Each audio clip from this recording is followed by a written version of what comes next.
be learning about how to, on a CPI Gryphon 6-tube coin mech, how to fix this particular problem right here. We'll zoom in on it. And it's when this, or when any of these payout discs get off the home position. You may have a jammed error, tube jammed, payout jammed, something like that. And if you notice, you see this arrow etched into the gray right there. If this is not in the home position, if you take your coin tubes out, your cassette out, and this white part here, the circle, there's a little circle in the white. You should be able to see that. It should be pointed right at the tip of that arrow, pretty much.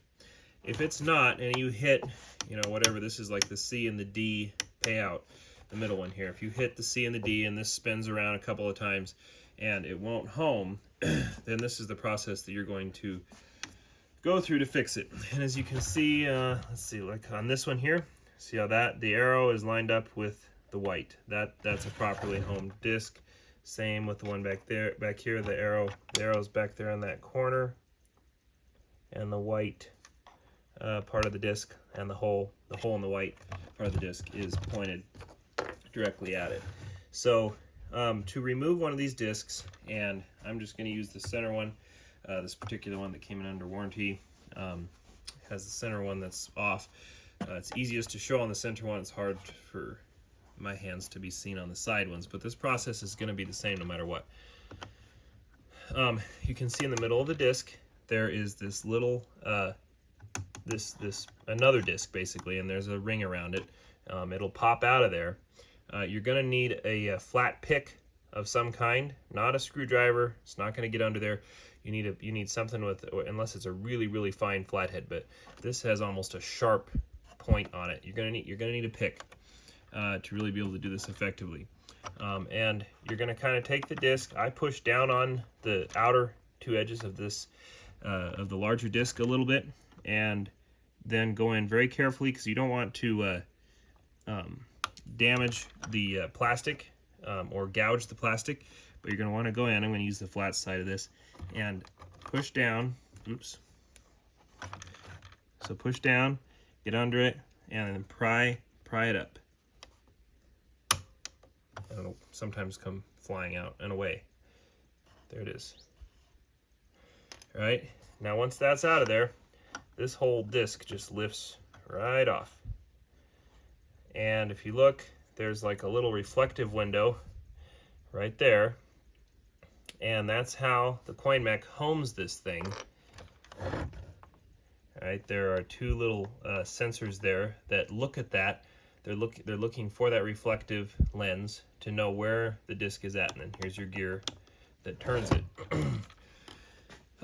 While you have these apart, it'd be a good idea to clean down here, blow this out really good with compressed air, especially those two sensors and this disc. You can use a toothbrush. That's one of the best things to get these gears clean. Same thing with this disc.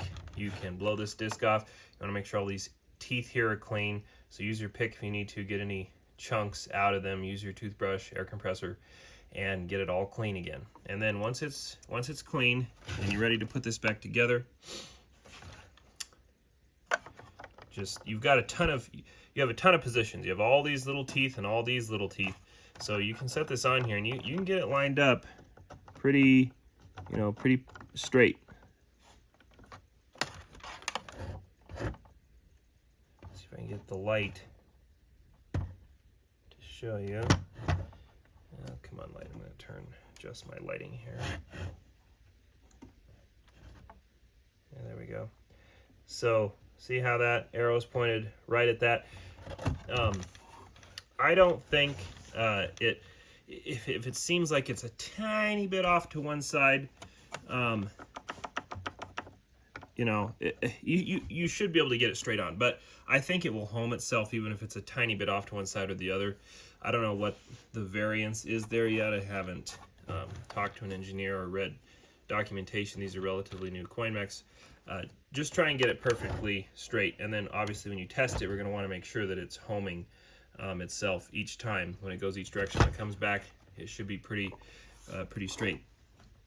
So once it's back on there, you're gonna just put your snap back in the middle and snap it down, and that's it.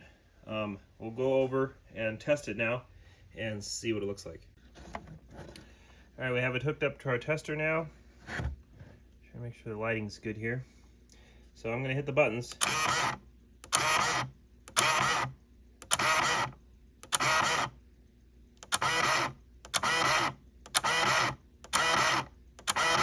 So see how it swings, comes back, and it's pretty straight on every time. Like sometimes, like that time, it might come back a little bit off, and that's fine. It's just sometimes they don't swing back perfect, and there's variant. There's variance there. It's okay. It's swiping. You know, your tube is sitting to the right and to the left. So as long as, you know, wherever this elevated piece here on the disc, wherever it comes back to in the middle is okay. It's your coins are over here, so it's not going to cause any problem, you know, if it doesn't home perfectly sometimes. And there will be times you'll notice on a disc. Let me try this one over here. See, like that one, it didn't come back perfectly straight. It's off a little bit. That's okay. Sometimes they will look like that, and it's okay. Just make sure that when you put it back together, that your arrow is perfectly lined up with that hole in the white part of the disc, and everything will be fine. Yeah, that will fix your jammed problem, your misalignment of those discs. And this is something you can easily do in the field. You don't have to send it in under warranty or for repair, because this is unfortunately one issue that these are probably going to have if there's ever jammed issues. I'm not exactly sure what causes this problem yet. I think that they're jumping time somehow. Either that, or I don't know exactly how else this can happen yet. I haven't observed it. Like I said, I haven't really talked to engineers about this yet, but this is the solution to the problem.